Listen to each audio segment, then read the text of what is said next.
welcome to another edition of the Michigan Conservative Roundtable.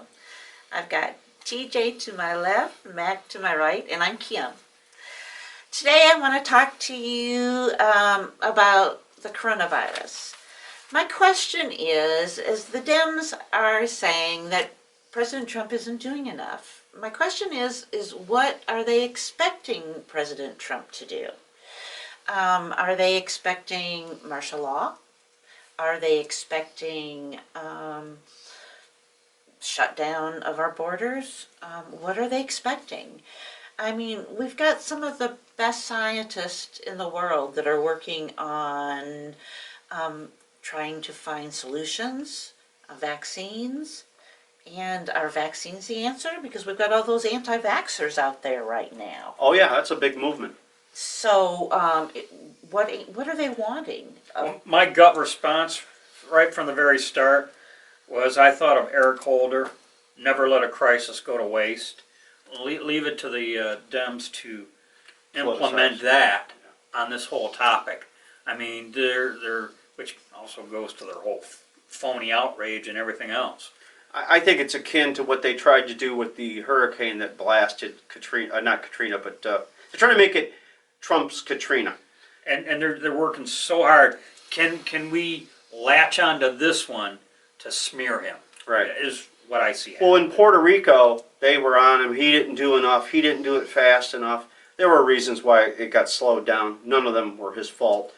But then you come to find out that the mayor of San Juan is storing all the stuff we sent and selling it on the black market. And you can see that on YouTube too. Right. Yes.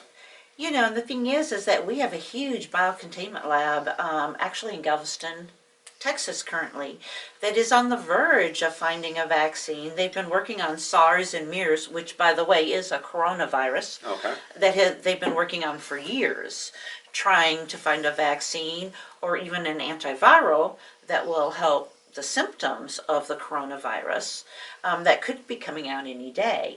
Right. So it's not like we haven't been working on a solution for the coronavirus. So with Nancy Pelosi standing up on the stage on almost a daily or weekly basis, crying about how Trump isn't doing enough, I think it just... I haven't had to stomach her doing this, but has she? What was her solution? Well, it's just that he's not doing enough and he's not putting enough money into it. So no solution. They'll just tell you what they think the problem is. Yes. And who to blame it on. Right. You know, the thing is that the executive director, Jim LeDuc, I believe his name is, that's in Galveston, is a very well licensed doctor that has a lot of expertise in this. Highly respected? Yes, very highly.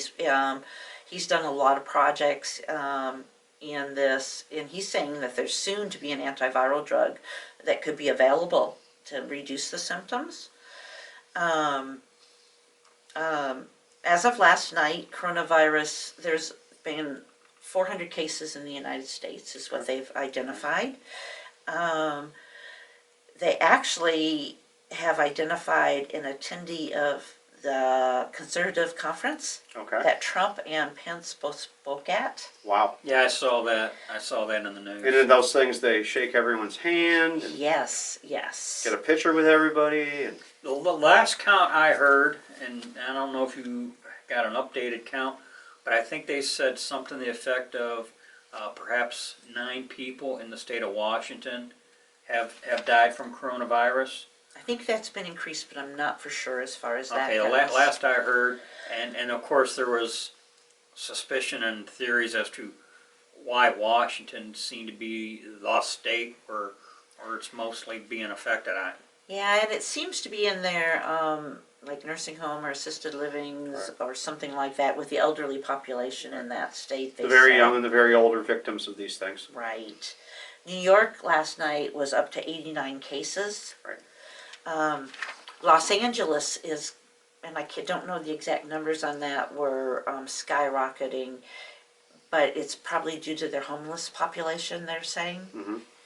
Well, that with people defecating in the streets, that's got to be Oh yeah. some kind of health hazard, I would think. Well, I you know, because I, and watching YouTube or reading articles on the websites, they referenced that, for instance, it kind of is starting or originating in areas, third world type environments. The food source is questionable. The preparation of the questionable food source is questionable. The living standard, well, it's third world. It's almost like the perfect storm for these types of viruses to even come into being, and then they don't even have a mechanism in place to combat it, like we do here, Right. Yeah, Italy has actually locked down most of its northern part of the country, which actually is its industrial and its economic areas. But you're talking about third world type countries. You're not talking about the type countries that we have. But the thing is, we're looking at third world type people coming across our borders right now. Yeah. We have a large amount of Asians coming across our southern borders. And to Las Vegas. I was there not too long ago, maybe a couple months ago, and when I heard about the coronavirus initially, I was in a bar there, and there must have been about 500 Asians there, and I thought, what great timing. Right. Yeah. Well, you got what they call expats that work for whatever company, and they'll go to Taiwan or Korea or Singapore or various Beijing. parts of China, and there's the term cross-contamination. So the person's ill, but because he handles whatever meat, that contaminates the chef, who contaminates the person visiting a nice restaurant, who then, whatever the incubation period is, brings it back to the States. It's long. It's a long incubation. And next thing you know, what happened 200 or 300 miles inland in China ends up in Seattle or something. Right. So, the big question is really, what do they expect? What do they expect? We do have a problem with our CDC. This is nothing new. This is not a Trump thing. This goes back many, many, many years. I can tell you when Ebola had come out, I was working for actually a hospice at that time, and I called the CDC and said, what do you want us in the fields, in the homes, that nurses that go in the homes, what do you expect us to do for Ebola? We're walking into it. Sure. And the CDC at that time had no answers for us. Well, since so many Democrats, they really can't question the president's economic numbers, so what they do is they take credit for them, saying it was Barack Obama's economy. Well, I got to wonder if this isn't the response from Barack Obama's CDC. Yeah, exactly, and that's I what I'm don't hear saying. anyone saying that. I mean, if you're going to take the credit, I guess you got to take the blame too. And here's the thing: until something like this comes along, Yes. you're unaware of what is or isn't going on with the CDC. at any Right. given time, right? Yeah, well, let me tell you, Michigan received its first test kits from the CDC on February 8th of this year. Okay. And then 2 other test kits on March 5th. Now, the test kits are about enough for 350 patients, is all. Right. So that is all that the state of Michigan has received. So what do? Wait till someone acts sick and then they Test test them them? for it. Yes. Yeah, pretty much. And Yes. so as long as you're not acting sick, you could be who knows where So doing what. So you figure, Exactly. so you figure we only have in the state of Texas from the CDC 3 kits of 350 received from the CDC. That's not very many. No.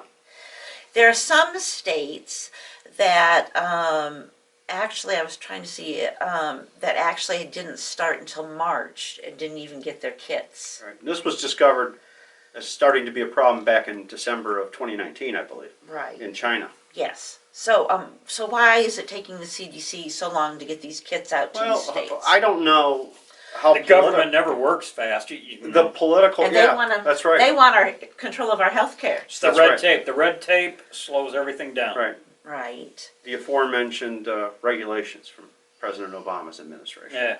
Right. So, I mean, I think that's really interesting.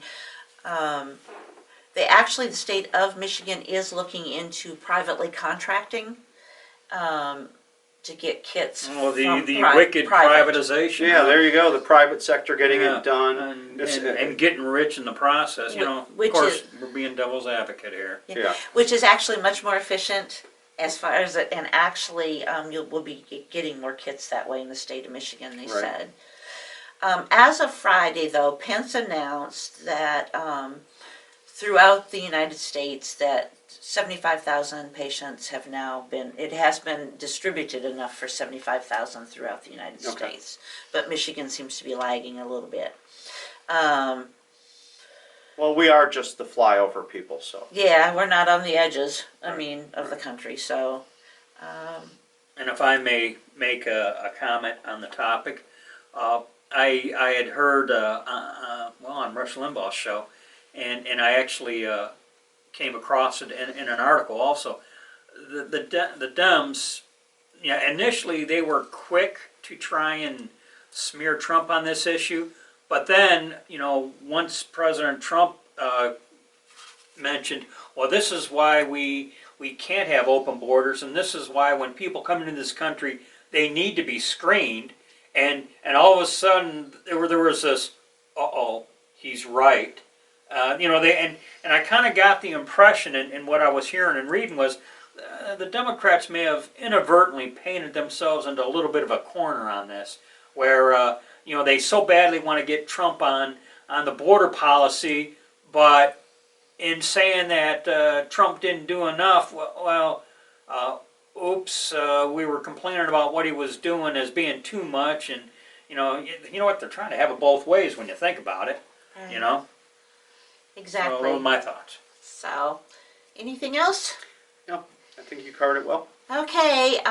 Hey guys out there, guys and gals out there, be safe and wash your hands. Watch your six and do not tread on me. With coronavirus. Bye bye.